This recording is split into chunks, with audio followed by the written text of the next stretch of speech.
So I am thrilled that we have a second speaker standing by. We're hoping that we're not going to have any problems with the dreaded internet. And it's Nicky Clark, who's the chair of the Lead Midwife for Education Strategic Reference Group, LME. She's also an LME and head of midwifery and child at the University of Hull. Very experienced midwife, because in order to be, for those people who don't know, who are joining us from around the world, each university will have a lead midwife for education, and that person is the most senior and most experienced midwife educator. So we're thrilled to have Nicky. So welcome, Nicky. The floor is yours now, or the screen is yours, actually. Thank you.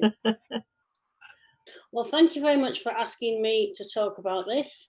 As an LME group, I'm sure you can imagine, we have been in quite a flurry of activity, for want of a better phrase, as have all our midwifery teams. And all I can say is that from a united response across the 4 countries, it has been phenomenal. So yes, we are working with the changes to regulation. And it is working across 4 countries. The NMC is the UK-wide regulator, and the emergency standards are applicable to all 4 countries. So there are some differences, and that is what we're finding. And so places, different places are in different stages, and there are some areas where there are cross-border students that either live on one side, work in another, and those sorts of things. But I will come across that. But the management of education trainers does have 4 leaders, really. So England is Health Education England, Wales is Health Education Improvement Wales, Scotland is NHS Education for Scotland, and Northern Ireland is Department for Health and Personal Safety and Social Services. So application of the standards UK-wide is exactly as Jacqui's just said. It is a choice of the university, and it is also the responsibility of each individual university as to how they apply the standards to their programmes. It has to be done, obviously, working in partnership with local trusts, because that is the nature of how we are. Our students, it's 50% theory, 50% practice. So any change to the programme has to be with partnership. And that is one very positive spin-off from this, is how close partnership working we have experienced with our practice partners, meeting with the heads of midwifery weekly for many of us, if not more often, to discuss our students who are central to all decisions that are made with this change. Obviously, we are receiving guidance from our governments, and across all different countries. So again, there are some slight differences amongst that, but many similarities. So when the emergency standards were released very quickly, I would say, so well done, Nancy, on the 31st of March, they came in very rapidly, and we were very responsive, I think, as an LME group, to look at our programmes very quickly. We moved to online delivery of all theory almost overnight, and I cannot underestimate or even begin to say how difficult that was. But it was done, and it was done with gusto, and it was done with passion. We obviously had to look at programme assessments. Every programme in every institution runs slightly differently. It has different timelines. They're all 3 years, but some start at different points. Some have different semester times. So we were all in different stages, but it was looking at how we could work with where we were with our own programme. The job description was an interesting one for our year 3s, because when the job description did come out, but it was always advised that we believed it would be band 4. Band 4 in midwifery isn't a post that exists, even though it is being looked at going forward. So that made it problematic, because they weren't quite sure what a band 4 did, but there are band 5s, obviously, and band 2s and 3s. But we were very clear, and the NMC were very clear, And this is where it was very, very helpful, was that we did have a direct steer from the NMC that the job description was that of a student midwife. These are student midwives, and they are to graduate and complete on time by undertaking all the responsibilities and the competencies and the practice that you would expect of a senior student midwife. So that made it quite clear when we was discussing with our practice partners, and they are very, very supportive. And then, of course, came the Trust and Health Board contract, and I will come back to that because that is still an ongoing saga for some places. So, looking at the emergency standards, it is the choice of the AAI to adopt. We are quite clear that the programme requirements still to be met. What they did do, the emergency standards, was they allowed us to be flexible, and it made such a difference to be able to think, like, what is best as opposed to what do the standards say. So because when you're developing a programme, the standards for curriculum development are quite clear, very boundaried, and we all work within them. So suddenly when there was flexibility, it made things to develop with the students central to this better. We could just say, well, we could just move that assessment to there, we could move that practice to there, we could do this theory like that, and suddenly we could start looking at how our programme could be delivered better. It ensured that students could be appropriately supervised and supported, looking at where they were in the programme. It was quite clear the temporary register is not open to student midwives.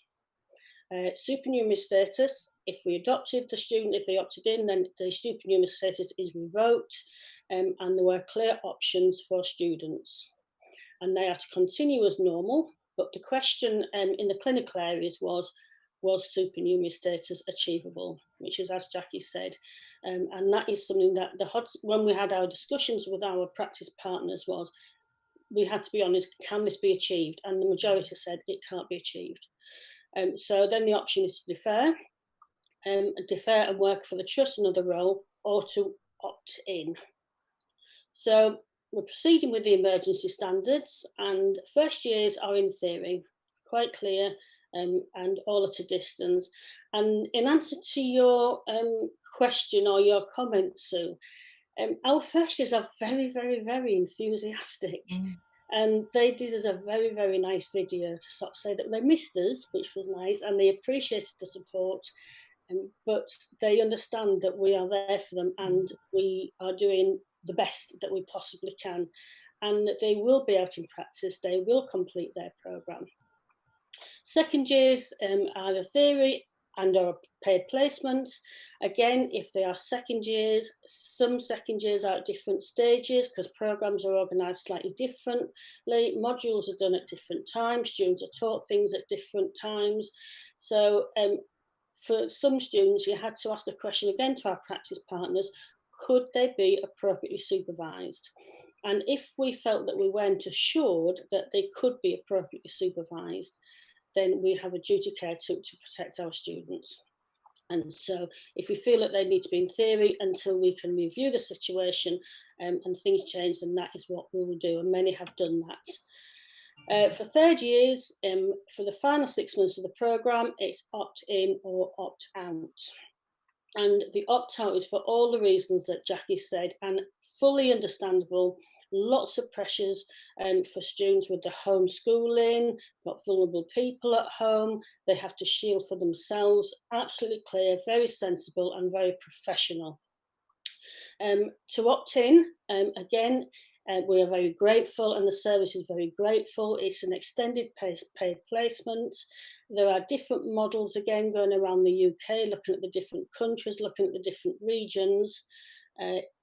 One thing that we have agreed with our heads of midwifery is that the programme outcomes can be met, because it is crucial to the midwifery workforce that our students, our final year students, complete on time to be midwives, because that's what has been determined, that we need midwives. And we was in the throes of a midwifery expansion project, and so we know we need our midwives, and so we really must facilitate them graduating on time. The change with the restriction on the strict 50-50, so flexibility with theory and practice hours, has really been helpful.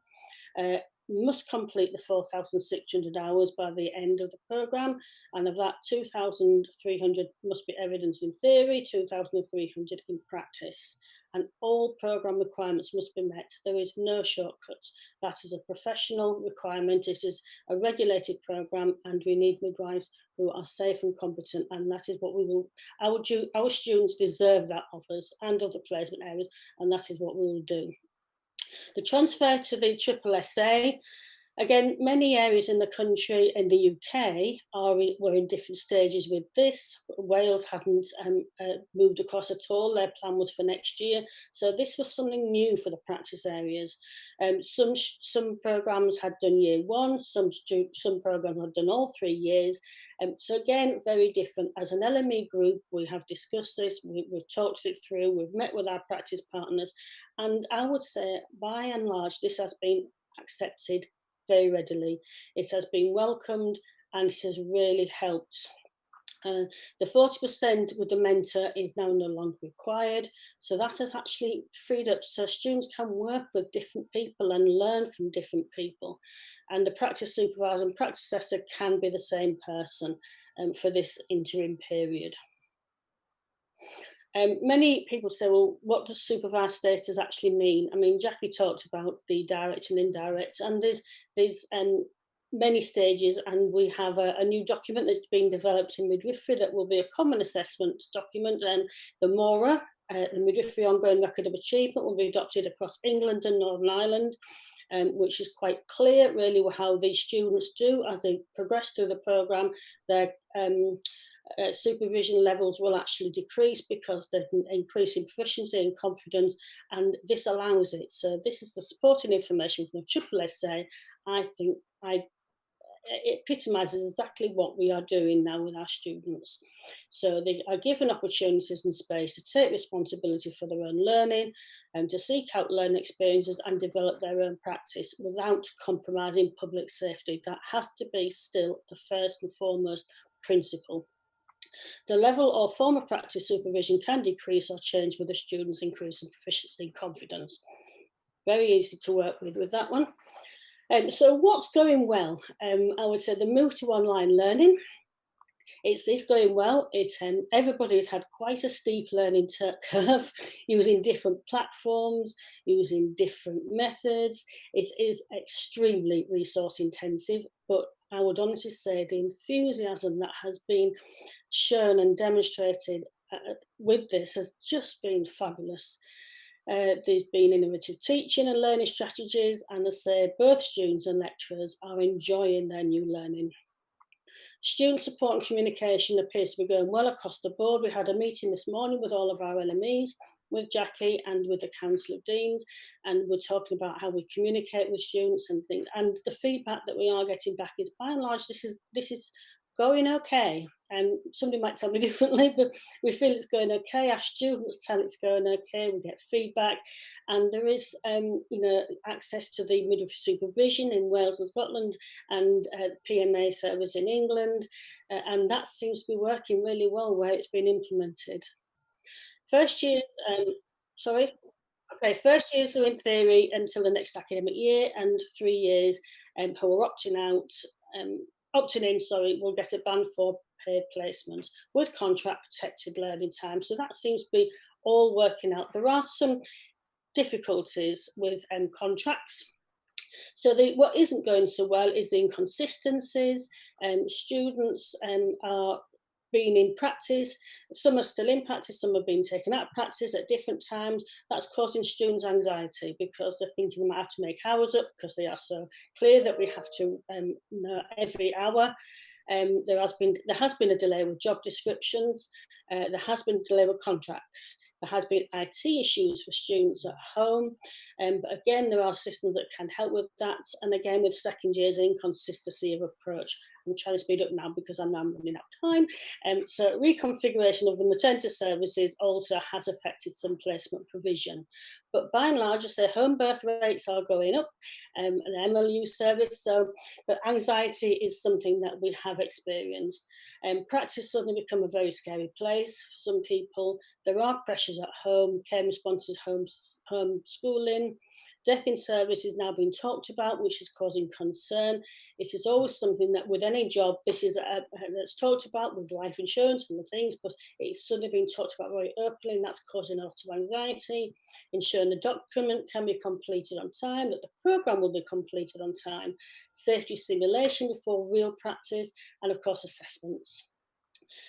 Most universities have issued a no detriment policy to mitigate against the circumstances. So again, discuss with your own university, but we understand, as educators, we understand these issues and we are here to support you. Moving forward, we will continue to support our students to ensure they do complete on time, support practice partners with to support supervision and assessment of students.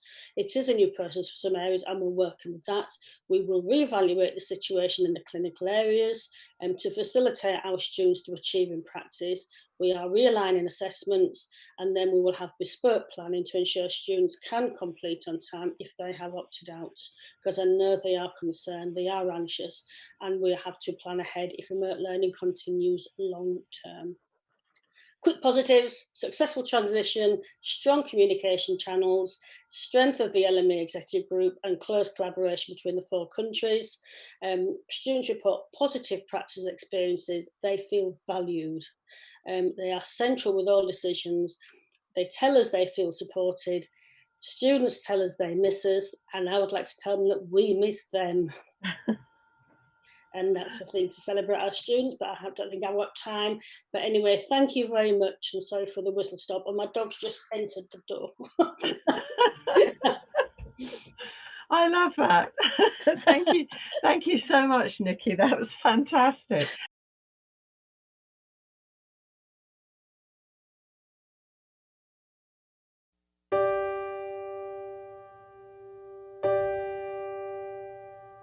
The winter always melts into springtime.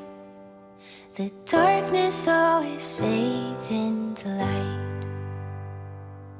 The very same wind that blows the storm in will sweep the blackest clouds from the sky.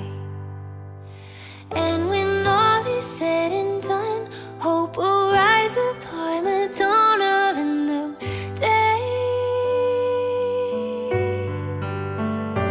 Just as quickly as it came, dark will scatter as the morning breaks. There's never been a hill without a valley. There's never been a day without a night. Our shadows are the proof of the sunshine. Our pain reminds us we're still alive. And when all is said and done, hope will rise upon the dawn of a new day. Just as quickly as it came, dark will scatter as the morning breaks.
things that we dream of once in a lullaby.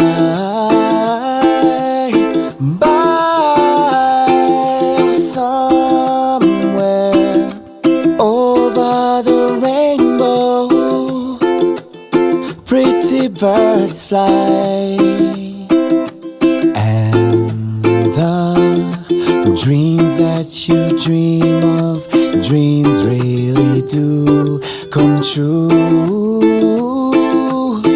True, someday I wish upon a star, wake up where the clouds are far behind, be where trouble melts like lemon drops, high above the chimney tops is where you find things that we dream of once in a lullaby.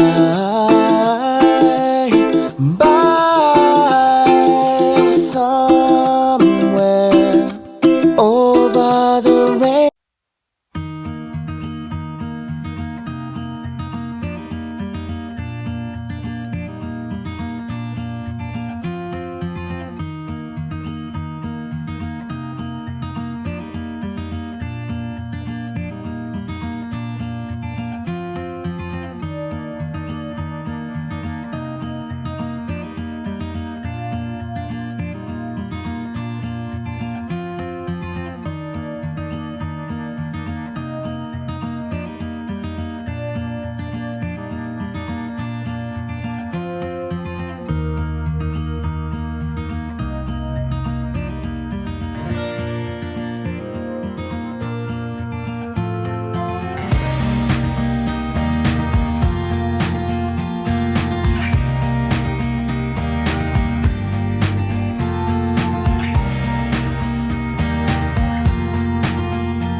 How are you getting on with the uni work, Paige?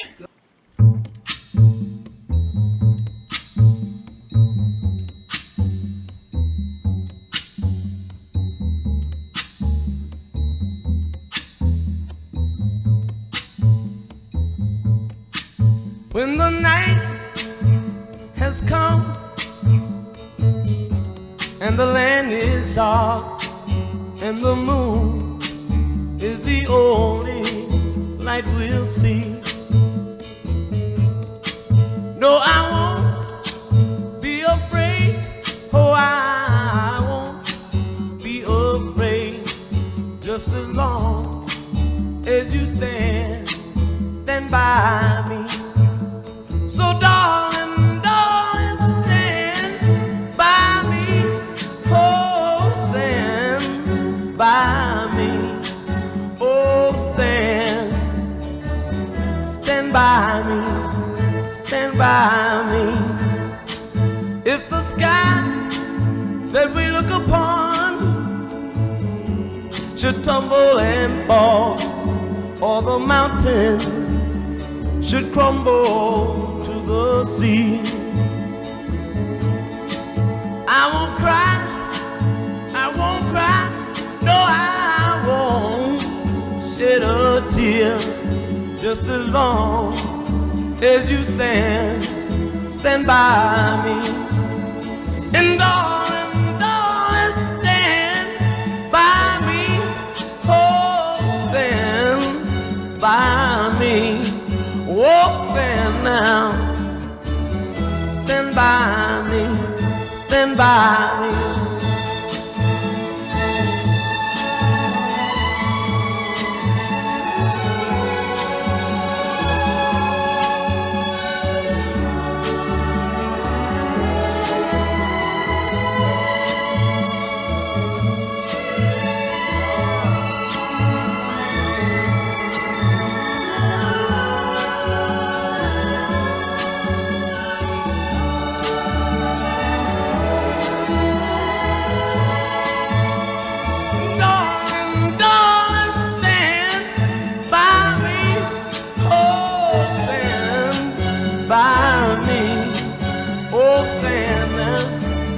Stand by me, stand by me, just as long as you stand by me.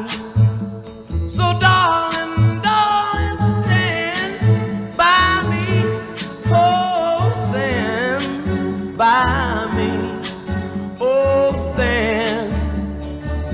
stand by me, stand by me.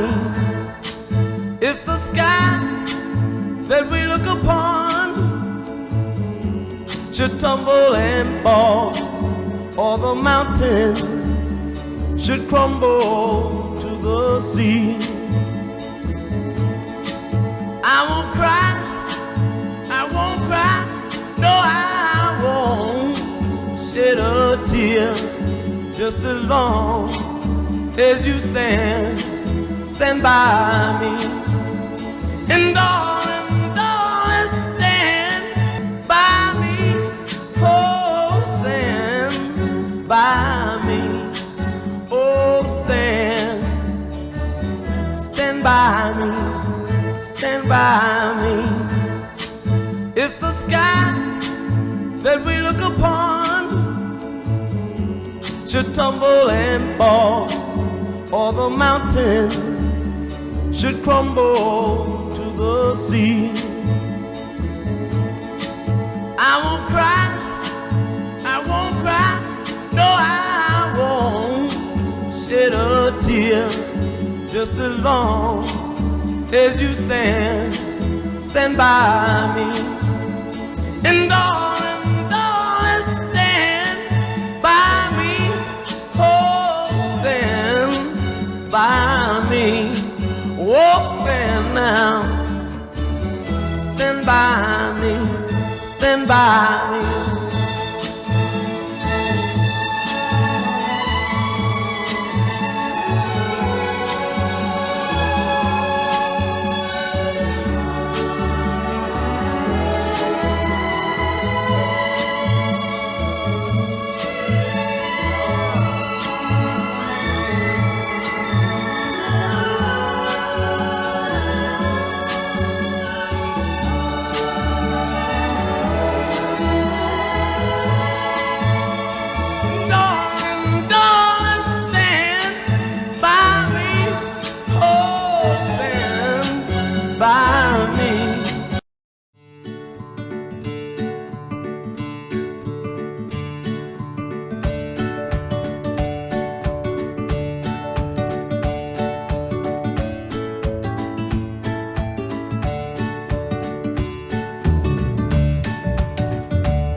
Thanks for watching this video from the Maternity and Midwifery Forum.